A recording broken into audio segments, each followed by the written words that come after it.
Hello friends welcome back to my channel. शुरू करছে একটি ভিডিও। তো আজকের টাইটেল এবং থাম্বনেল দেখে অবশ্যই বুঝতে পেরেছো যে হ্যাঁ টিনুকে নিয়ে কথা বলবো। আর টিনুর সাথে সাথে কিন্তু আমি আজকে টিনুর যে হাজবেন্ড মানে যে এখন ওয়াইটিতে বেচুরাম হিসেবে পরিচিত, তো সেই বাচ্চার বাবাকে নিয়েও বেশ কিছু কথা বলবো।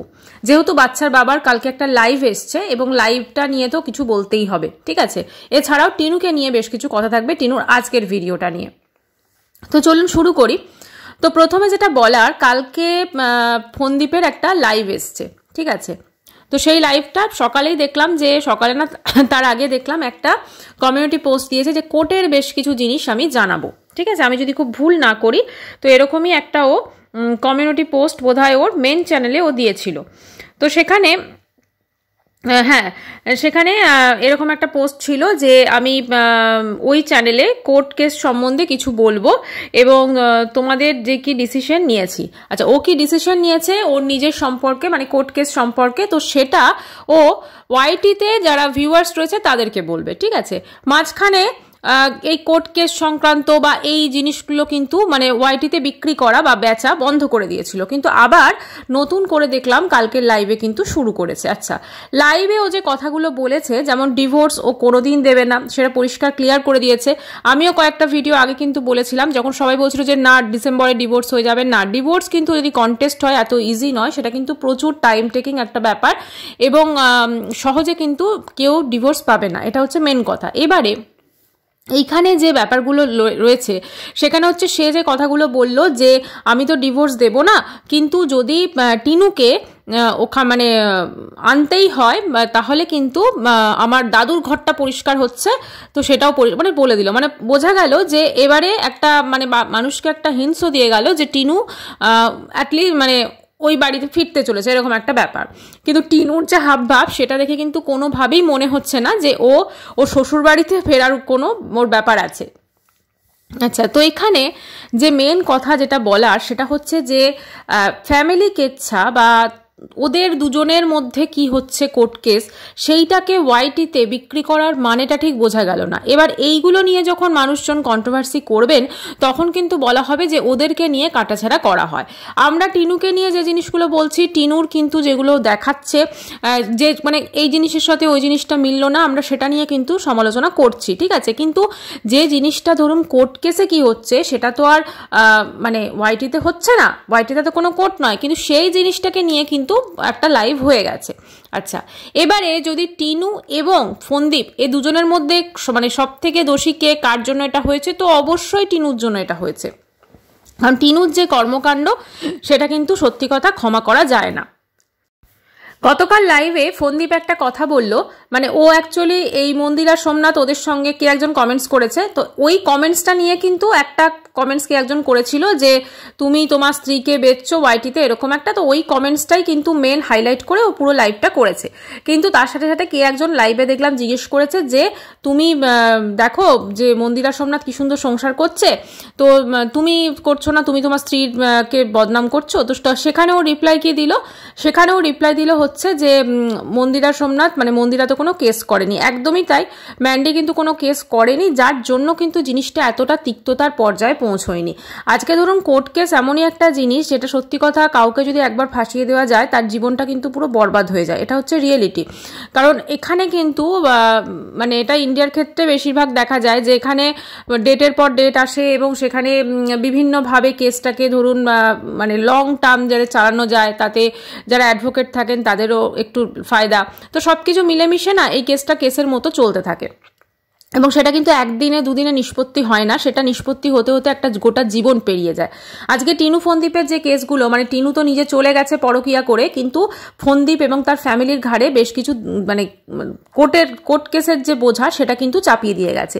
এবার এই বোঝাটা কিন্তু ফেলাটা খুব একটা ইজি হবে না এবং তাকে যেটা নিয়ে যে হ্যারাসমেন্ট সেটা কিন্তু ফোনদীপ মানে প্রতিনিয়ত কিন্তু সহ্য করে চলেছে এই হ্যারাসমেন্টটা, এবং এই হ্যারাসমেন্ট সহ্য করতে করতে খুব স্বাভাবিক মানুষের মধ্যে একটা তিক্ততা চলেই আসে এবং সেই তিক্ততাটা এতটা বেড়ে যায় যে তার জন্য কিন্তু হয়তো কালকে লাইভটা করেছে। কিন্তু আমার মনে হয় যে ওয়াইটিতে যখন ওর বলা বন্ধ করে দিয়েছিল কোর্ট কেস সম্পর্কে, আমার মনে হয় সেগুলো না বলাই বেটার। তার কারণটা হচ্ছে এগুলো বলে আলটিমেটলি কোনো লাভ নেই। এই যে কালকে ও কথাটা বেরোলো, মানে একটা কথা থেকে বলতে গিয়ে আরেকটা কথা হয়তো বেরিয়ে যাবে, এই যে একটা কথা ওর মুখ দিয়ে কালকে বেরিয়েছে যে ও ও দাদুর ঘর পরিষ্কার করছে। মানে যেহেতু ফোনদীপ ডিভোর্স দেবে না, টিনু ডিভোর্স কেসটা ফাইল করেছে কিন্তু ফোনদীপ ডিভোর্স দেবে না, তার কারণ ফোনদীপের বোধহয় ছেলের কিছু গয়না টিনু নিয়ে চলে গেছে, এছাড়াও টাকা পয়সা বেশ কিছু ব্যাপার আছে, তো ওইগুলো যতক্ষণ না পাবে ওর ফাইনাল ডিভোর্স দেবে না।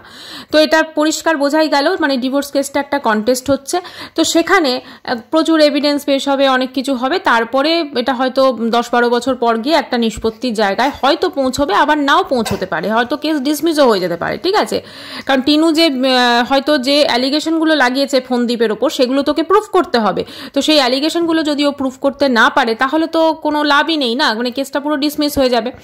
তো কিন্তু সেক্ষেত্রে দেখতে গেলে মানে ফোনদীপ যেটা বলছে যে আমি তো কোনো ডোমেস্টিক ভায়োলেন্স, খুব স্বাভাবিক, কারণ কেউ কোনো স্বামী যদি জানতে পারে তার স্ত্রী এরকম মানে তার বাড়িতে থাকাকালীন একটা পরপুরুষের সাথে ঠিক এই লেভেলে চ্যাটিং করেছে, আমরা তো সকলে দেখেছি চ্যাটিংগুলো কীরকম ছিল, এবং এই লেভেলে চ্যাটিং করেছে, তাহলে কিন্তু কারুর পক্ষেই মাথাটা ঠিক রাখা সম্ভব নয়। এটা একটা মানুষের কিন্তু সহজাত প্রবৃত্তি। তো সেটা তো দেখে অবশ্যই টিনুকে তো আর পুজো করবে না ফোনদীপ, এটা তো একদম ন্যাচারাল কথা। তো সেটাতে ওর সঙ্গে তখন যেটুকু খারাপ ব্যবহার করা করেছে, কিন্তু যে দোষারোপটা ওর ঘাড়ে চাপানো হয়েছে ওদের, সেটা সম্পূর্ণ মিথ্যা, সেটা ফোনদীপও জানে, এবং যেহেতু ওয়াইটির মানুষ দেখেছেন তারাও জানে, টিনু তো জানেই। কিন্তু ব্যাপারটা হচ্ছে টিনুকে এই যে কেস কাভারি করার জন্য সব থেকে আগে ইন্সপায়ার করেছিল ফোকলু। ফোকলু ভেবেছিল যে ওকে ওই বাড়ি থেকে বের করে, কারণ ফোকলুর মেন টার্গেটটা কি ছিল, টিনুর পয়সা, টাকা পয়সা, মানে ও যদি একটা নোন ফেস ওয়াইটিতে ও যদি একটা চ্যানেল খোলে তাহলে কিন্তু সেইটা মানে পুরোপুরিভাবে মানে খুব ভালোভাবে চ্যানেলটা গ্রো করবে, এবং মানুষজন যেহেতু অনেকে চেনে, এবং এটা কিন্তু ধীরে ধীরে একটা মানে বেশ ভালো আর্নিং সোর্স সমস্ত কিছু কিন্তু হয়ে যাবে। তো এইভাবে দেখতে দেখতে কিন্তু মানে ও ভেবেছিল যে আমার এটা হয়ে যাবে, আর ওদিকে তো কোর্ট কেস আমি চালু করে দেবো, অতএব এরা দুজন আর কোনোদিন এক হতে পারবে না, তো চলো এইভাবেই চলবে। মানে ও কিন্তু বেশ সুন্দর খেলা খেলেছে। এখন এই মাথার গোবর পোড়া টিনু, আর অন্যদিকে ওর তো আবার মানে শরীরের নেশা বেশি, তো ও কিন্তু বুঝতে পারেনি যে এই জিনিসটা হতে পারে। ও ভেবেছিল আমাকে মুম্বাই নিয়ে যাবে, আমি এখন যেগুলো হয়তো পাচ্ছি না সেগুলো পাবো, ঠিক আছে। তো সব কিছু মিলেমিশে ও একটা অন্য স্বপ্ন দেখেছিল, কিন্তু ওর স্বপ্নে পুরো জল ঢেলে দিয়েছে ফোকলু, ওকে পুরো টাকা পয়সা লুটে নিঃস্ব করে। তো এবারে এই যে ধরুন কোর্ট কেসে এই যে ঢুকেছে, এখানে তো শুধু ফোনদীপ মানে আজকে উকিলের ফিস দিচ্ছে তা কিন্তু নয়, এখানে কিন্তু টিনুও কিন্তু উকিলের ফিস দিচ্ছে। কিন্তু টিনু কি করেছে, উকিল দিয়ে পুরো কেসটা চালাচ্ছে। ও ওখানে ওয়েস্ট বেঙ্গলে বাইরে গিয়ে বসে আছে, যদিও ও ফিরে গেছে বা ফেরার আজকের ওর যে ভিডিওটা এসেছে, আমি সেই ভিডিওটা নিয়ে এবার কিছু বলবো। আজকে ওর যে ভিডিওটা এসেছে সেই ভিডিওতে একটা জিনিস পরিষ্কার হয়ে গেছে যে ও কিন্তু ওয়েস্ট বেঙ্গলে ফিরে আসছে। বারান্দাতে দেখবেন যখন কাঁথা শুকোতে দিয়েছে সেখানে বলছে এইগুলো মাসির কাঁথা শুকোচ্ছে, এগুলো এবার আমরা নিয়ে যাব, বা এরকম একটা কিছু কিন্তু বলেছে, ঠিক আছে।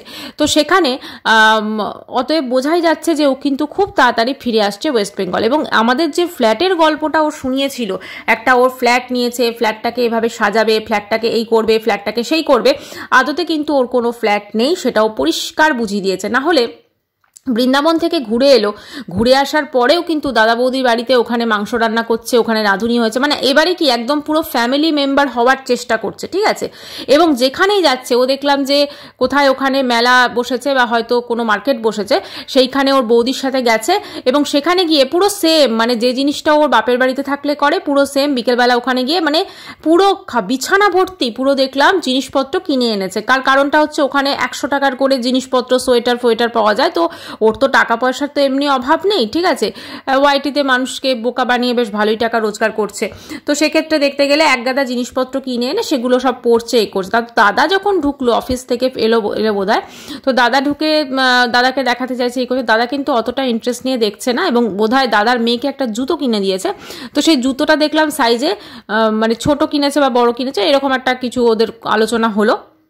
সবকিছু মিলেমিশে বোঝা যাচ্ছে যে দাদা বৌদিও কিন্তু এবারে খুব একটা খুশি নেই, মানে ওদের ওখানে থাকাতে একটু তো তাদের অসুবিধা অবশ্যই হচ্ছে, একটু কেন অনেকটাই অসুবিধা হচ্ছে, কারণ তারা দুজনেই একদম মানে কি বলবো আর্নিং পার্সন, দুজনেই বাইরে চাকরি করে।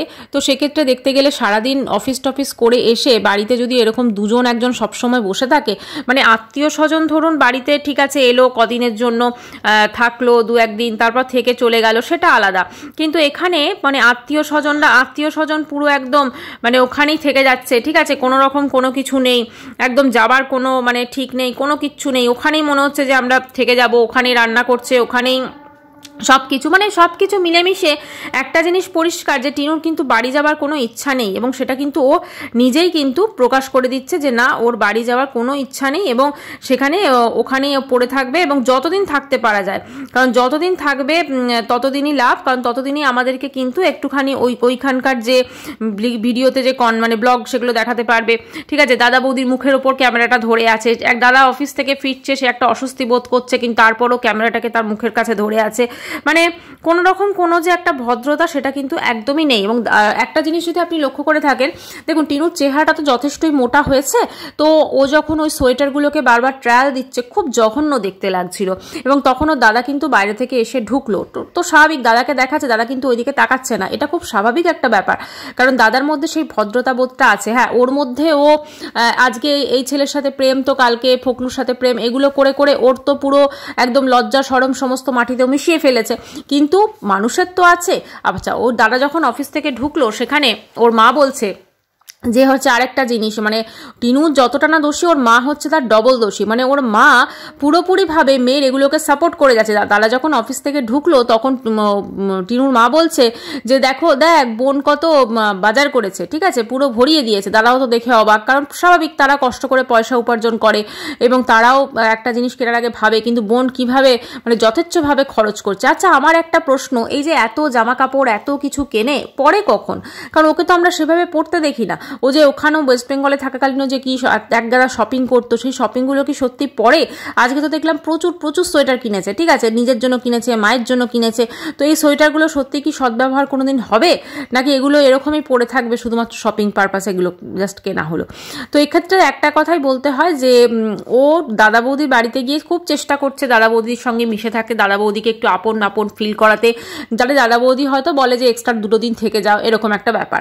আচ্ছা, যখন ওই সমস্ত জিনিসপত্রগুলো আমাদেরকেও দেখাচ্ছে, মানে শ্যুট করছে আর কি, তখন ও দাদা ঢুকলো, দাদা জিজ্ঞেস করলে বৌদি কোথায়, তখন বললো বৌদি নিচে আছে, মানে নিচেও তার বৌদির বাপের বাড়ি, তো বৌদি নিচে আছে, মানে বৌদিও একটা কোথাও না কোথাও ফেড আপ হয়ে যাচ্ছে, বৌদিরও ইচ্ছে করছে একটু একা থাকতে, এবং তখন কিন্তু বৌদি চলে যাচ্ছে তার বাপের বাড়িতে, যেখানে তার কমফোর্ট জোন। মানে সব কিছু মিলেমিশে একটা জিনিস তো ঠিক, হঠাৎ করে মানে মান না মান मैं तेरा মেহমান এরকম একটা ব্যাপার হয়ে গেছে, মানে হঠাৎ করে তাদের বাড়িতে পৌঁছে গেছে, যাদের সঙ্গে হয়তো এতদিন কোনো রিলেশনই ছিল না, তো হঠাৎ করে সেখানে গিয়ে এইভাবে দিনের পর দিন পড়ে আছে। একজন দেখলাম টিনুর কমেন্ট সেকশনে কমেন্টস করেছে যে আজকাল তো লোকে কোনো বিয়ে বাড়ি বা কোনো কিছু ইনভিটেশন থাকলেও না সেখানে হোটেল ভাড়া করে থাকে, তারপরে বিয়ে বাড়ি যায়। হ্যাঁ, এখন মানুষজন এরকমই হয়ে গেছে। এখন দেখুন, সত্যি কথা বলতে কি, একটা আত্মীয় আরেকটা আত্মীয়ের বাড়িতে গিয়ে রাত কাটানো না, এটা প্রায় উঠে যাচ্ছে, মানে যদি আপনি দেখেন একটু ঠিক করে, প্রায় উঠে যাচ্ছে। হয়তো কোনো ওই সিটিতে গেছে, মানে কীরকমভাবে আত্মীয়ের বাড়িতে যখন যায়, ধরুন ওই সিটিতে হয়তো ঘুরতে গেছে, তখন সেখানে হোটেলে স্টে করেছে, হয়তো একবেলা একটু গিয়ে দেখা করে এলো, লাঞ্চ করলো, একটা গেট টুগেদার হলো, এই রকমের সব কিন্তু আত্মীয় স্বজনের একটা মিলমিলাপ হয়। কিন্তু আগেকার দিনের মতো দেখবেন বাড়িতে গিয়ে থাকা, মানে দিনের পর দিন থাকা খাওয়া, সেই জিনিসটা কিন্তু এখন ধীরে ধীরে কমে আসছে, কারণ এখন সবাই ব্যস্ত, এখন বেশিরভাগ হাজব্যান্ড ওয়াইফই চাকরি করছে, সবাই বাচ্চার পড়াশোনা নিয়ে ব্যস্ত, তবে কারো কাছে তো এত টাইম নেই যে ওখানে কোনো আত্মীয়ের বাড়িতে দিনের পর দিন পড়ে থাকা। কিন্তু টিনুর মা কি, ওরা তো মানে চাইছে যে দিল্লিতে বা নয়ডাতে ওখানে যেখানে আছে কেউ ওদের বলুক যে হ্যাঁ তোমরা এখানে এসে থাকো, কোনো অসুবিধা নেই। তো দাদা বৌদির বাড়িতে পড়ে আছে এবং দাদা বৌদিকে তার জন্য মাংস রান্না করে খাওয়াতে হচ্ছে, ঠিক আছে, বলছে আজকে আমি দাদা বৌদির ছুটি, আজকে আমি রান্না করছি। মানে যেদিনকে ও নাকি চলে এখান থেকে ওই পিসির বাড়ি গেছিলো, সেদিনকে দাদা মাংস রান্না করেছিল, ঠিক আছে, আজকে বলছে না আজকে আমি রান্না করছি, ঠিক আছে। তো সেখানে মাংস রান্না করেছে, তারপর মাংস রান্না করার রিভিউটা কিন্তু দেখায়নি যে কেমন হয়েছে না হয়েছে, সেসব কিছু দেখায়নি। তো মাংস রান্না করছে, মানে আমাদেরকে তো বললো ও মাংস রান্না করছে, কিন্তু তারপরে দেখলাম দাদা বৌদি কিচেনে ঢুকে পড়েছে। তো দাদা বৌদি তারপরে কিচেনে ঢুকে কি করছিল কে জানে। মানে সবকিছু মিলেমিশে টিনুর যা জিনিসপত্র দেখছি, তাতে একটা জিনিস তো ফিল হচ্ছে যে ও সত্যি কথা দাদা বৌদির বাড়িতে বলে না যে একটা জাস্ট মানে তাদের ঘাড়ে ঝুলে পড়ে আছে, ঠিক আছে, আর কিছু না। কারণ সেখানে গিয়ে সেখানে মানে ভাবছে যে একদম পুরো আমি যতদিন থাকতে পারি দাদা বৌদিকে একটু অয়েলিং করে দিই, একটু বৌদিকে একটু জিনিস কিনে দিই, একটু বৌদির মেয়েটাকে জিনিস কিনে দিই। তো এইভাবে আবার বলছে আমি দাদাকে টাকা দিলাম, বললাম চিকেন নিয়ে আয় আমি রান্না করছি, মানে এটাও শুনিয়ে দিল যে আমি টাকা দিলাম দাদাকে, দাদা চিকেন কিনে নিয়ে এলো। মানে এরকম টুকটাক বাজার ওখানে করছে, ঠিক আছে। কারণ আগের দিন যখন ওই ব্লিঙ্কিটে যখন ও বডি লোশন তারপর ওই ক্রিম এগুলো সব অর্ডার করেছিল, তখন তখন কিন্তু দেখলাম দাদা বৌদিরও বেশ কিছু জিনিস তারা অর্ডার করেছিল, ওই বিলটা হয়তো একসাথে টিনুই করে দিচ্ছে। তো এইরকমভাবে ও দাদা বৌদির সংসারে কিছু না টুকটাক কিনে দিচ্ছে, এবং তার বদলে যদি একটু ওখানে মাথা গোজার ঠাই পাওয়া যায়, কারণ ও খুব ভালো করে জানে যে এরপর ওকে ওয়েস্ট বেঙ্গলে ফিরে আসতে হবে, এবং ওয়েস্ট বেঙ্গলে ফিরে এসে কিন্তু ও আর দিল্লিতে কিন্তু যেতে পারবে না, সেটাও খুব ভালো করে জানে। এবং অলরেডি এখন ওয়েস্ট বেঙ্গলে চলে এসেছে, আর ওর যে ফ্ল্যাট নেই সেটা কিন্তু পরিষ্কার হয়ে গেছে। আচ্ছা, এবারে যে কথাটা বলার সেটা হচ্ছে, ফন্দীপ কালকে একটা কথা বলেছে যে টিনু যদি ডিভোর্স না দেয়, মানে তাহলে কিন্তু টিনু, কারণ এটা তো নর্মাল, যদি ফন্দীপ আজকে বলে আমি ডিভোর্স দেবো না, তাহলে কোর্ট তখন বলবে ঠিক আছে তুমি ডিভোর্স দেবে না, তাহলে তোমাকে একসাথে থাকতে হবে তোমার স্ত্রীর সাথে। তখন বলছে ফন্দীপ বলছে তাও আমার সেই ব্যবস্থাও আছে, দাদুর যে পুরনো ঘর সেটা পরিষ্কার হচ্ছে। এখন দাদুর পুরনো ঘরটা পরিষ্কার হচ্ছে, সেখানে কি মানে টিনু এসে থাকবে নাকি সেখানে ফন্দীপ ওরা থাকবে? কারণ টিনু যদি মানে ওখানে আসে, তাহলে কিন্তু ও এই সমস্ত কিছু মানে ওরা যদি সমস্ত কিছু তো একটা সেটেলমেন্ট হয়ে যদি ওখানে থাকতেও আসে, সেক্ষেত্রেও কিন্তু টিনু অবশ্যই তার যে টাকায় করা বাড়ি সেইটাতেই থাকতে চাইবে, ঠিক আছে? তো সে কিন্তু কখনোই দাদুর পুরনো বাড়িতে থাকতে চাইবে না। তো এটা মানে ফন্দীপ একান্তই বলছে, কারণ এরকম তো কেউ করে না, ফন্দীপ একান্তই বলছে। ওর ভিডিওতে যদি একটু ভিউজ আসে, তবু এত দেখলাম বিয়ে করেছে, লাইভ করেছে, ভিডিওতে ভিউজও কিন্তু ওই লাইভটাতে ভিউজও কিন্তু 10,000 মতো এসছে, যেখানে আগেও লাইভ করতো কত ভিউজ আসতো। কোথাও না কোথাও ওরও একটা মানে যেহেতু ভিউজটা প্রচুর ডাউন হয়ে গেছে, আর কোর্ট কেসের কথা বললে একটু মানুষজন শুনতে আসে, তো এটা হিসেবে ও কিন্তু সেটা লাইভটা কালকে করেছে। তো এবারে কথা হচ্ছে, এই যে হাজব্যান্ড ওয়াইফ মিলে যেটা সোশ্যাল মিডিয়াতে ছড়াচ্ছে, ঠিক আছে, এই যে ওদের পার্সোনাল কথাবার্তা, ওদের তিক্ততা, ওদের যা কিছু, তো সেইটা কি সত্যি সোশ্যাল মিডিয়ায় ছড়ানো উচিত? কারণ সোশ্যাল মিডিয়াটা তো আমরা শুনেছিলাম একটা সময় ভীষণ পরিষ্কার করার কথা হচ্ছিল, তো এই জিনিসগুলো করে তো অনেক সোশ্যাল মিডিয়াটা আরও নোংরা হয়ে যেতে পারে, তাই না? তোমাদের কোর্ট কেসে কি হয়েছে সেটা একান্তই আমার মনে হয় টিনুর জানার অধিকার আছে, ফন্দীপের জানার অধিকার আছে, তার বাড়ির লোকের জানার অধিকার আছে, এবং বোথ সাইড যে অ্যাডভোকেট আছেন তার জানার অধিকার আছে। সেখানে অডিয়েন্সরা কি করছে, মানে অডিয়েন্সদের কেন জানাতে হবে? অডিয়েন্সটা কি বিচার করবে, নাকি এটা ইচ্ছাকৃতভাবে ফন্দীপ জানাচ্ছে যাতে টিনুকে সবাই খারাপ প্রতিপন্ন? হ্যাঁ, টিনু তো খারাপ, সেটা অবশ্যই আমরাও বলছি বারবার করে, ও যে অন্যায়টা করেছে সত্যি সেটা কোনো ক্ষমা হয় না। এবং তারপরও সব থেকে যে মেন জিনিসটা সেটা হচ্ছে নিজের সন্তানকে ছেড়ে চলে গেছে, ঠিক আছে? তো সন্তানকে ছেড়ে চলে, কালকে ফন্দীপ আরেকটা কথা বললো যে আমি ইচ্ছা করেই সন্তানকে দিইনি, যাতে আমার সন্তানটা মানে ওখানে টিনুর সাথে থাকলে মানুষ হবে না। হ্যাঁ, সেটা অবশ্যই ঠিক, মানে এই যে কথাগুলো কিন্তু সোশ্যাল মিডিয়াতে বলার নয়, এই কথাগুলো আমার মনে হয় নিজেদের মধ্যেই এটা রাখা বেটার ছিল, কারণ এই কথাগুলো সোশ্যাল মিডিয়াতে বললে তিল থেকে তাল হবে, তখন মানুষ ওদের নিয়ে কন্ট্রোভার্সি করবে, এবং সেটা কিন্তু ওরা নিতে পারে না, এটাই হচ্ছে মেন কথা। তো বাচ্চাটাকে ও দেয়নি, দেবে এরকম একটা ব্যাপার, বাচ্চাটাকে টিনুও কেন চায়নি সেটাও একটা ব্যাপার। আসলে না, টিনুর বাচ্চা টাচ্চার দরকার ছিল না, সেই মোমেন্টে ফোকলুই ওর লাইফে সব কিছু ছিল, ফোকলুর সঙ্গে নতুন জীবন শুরু করেছে। যে মেয়ে একটা প্রথম বিয়ের থেকে ডিভোর্স না হয়ে যার একটা সন্তান আছে, সে দ্বিতীয় বিয়েতে বসতে পারে, তার কাছে আমার মনে হয় না সন্তানের কোনো ম্যাটার করে। কাজেই ওর ছেলেকে কতটা মিস করে না করে সেটা তো আমরা ওর কথাবার্তা ভাবে চলনে বলনে বুঝতেই পারছি, এবং ওর মাকে দেখে আরও রাগ ধরে। আজকে দেখলাম ওর দাদার মেয়েটাকে নিয়ে কিছু একটা কিনে দিয়েছে টেরি ফেরি, সেটা নিয়ে খেদা করছে ওর মা টিনু। তখন খালি মনে হচ্ছে আজকে ওই দাদার মেয়ের মতো, মেয়ের থেকে বোধহয় একটু ছোটই হবে ওর ছেলেটা, ঠিক আছে? তো সেই সোনা বাবা ওর থেকে তো একটু ছোটই হবে, সেই বাচ্চাটা তার মা থাকতেও এই দুনিয়াতে মা ছাড়া মানুষ হচ্ছে। তাহলে সেই বাচ্চাটার কথা একবারও কোনোদিনও টিনুর মুখ থেকেও আমরা বলতে শুনি না, বা অমাবস্যার মুখ থেকেও আমরা শুনি না, কোনোদিনও শুনি না যে একটা নাতির কথা বলছে। কাছে এনে রাখা তো অনেক দূরের ব্যাপার, কিন্তু তার সম্পর্কে কিছু কথা, তার সম্পর্কে কিছু বাক্য আমরা কোনো কিছুই কিন্তু শুনি না। এই যে টিনু এত শপিং করছে, এই যে দাদার মেয়েকে এত কিছু কিনে দিচ্ছে, আমরা কিন্তু কখনো দেখি না ও নিজের ছেলের জন্য কিছু কিনেছে। হ্যাঁ, অতীতে, অনেক অতীতে যখন ওর প্রথম ফ্ল্যাটটা নিল মানুষকে বোকা বানাতে, তখন কিন্তু বলেছিল যে আমরা দেখো এটা জামা কিনেছি আমার ছেলের জন্য। তারপরে কিন্তু এত শপিং হচ্ছে নিজের জন্য, নিজের ওই ফ্যামিলির জন্য, মানে খানদান, ঠিক আছে, ওর খানদানের জন্য এত শপিং হচ্ছে, তখন কিন্তু কোথাও আমরা ছেলের জন্য শপিং কিন্তু দেখতে পাই না। ভারী অদ্ভুত লাগে, মানে ছেলেটাকে টোটালি কিন্তু বলা যেতে পারে মানে সরিয়ে দিয়েছে জীবন থেকে ছেটে ফেলে দিয়েছে। জানি না এরকম কোনো মা করতে পারে কিনা, মানে সবাই সত্যি মা হওয়ার যোগ্য হয় না, সেটা টিনুকে দেখলে পরিষ্কার বোঝা যাচ্ছে। আজকে অনেকের সন্তান থাকে না, একটা সন্তানের জন্য তারা কি করে, আজকে যেখানে ওর একটা ফুটফুটে সন্তান ছিল, তারপরও মানে ও যে কর্মকাণ্ডগুলো ঘটিয়েছে সেটা সত্যিই খুব লজ্জাজনক, সত্যিই খুব এটা মানে অন্যরকম একটা ব্যাপার। এরকম যেন কারুর সাথে না হয়, কারণ যদি কারুর সাথে হয় তার জীবনের পরিণতিটাও কিন্তু আজকে টিনুর মতোই হয়ে যাবে। আজকে টিনু টিনুর যা জীবনের পরিণতি, আজকে যদি টিনু বাড়িটি থেকে টাকা ইনকাম করা বন্ধ করে দেয়, ওর ওই মা অমাবস্যা যে আজকে ওর প্রতিটা কথায় তাল দিচ্ছে, ওই অমাবস্যাও কিন্তু ওকে ফিরেও দেখবে না, এটা পরিষ্কার বোঝা যাচ্ছে।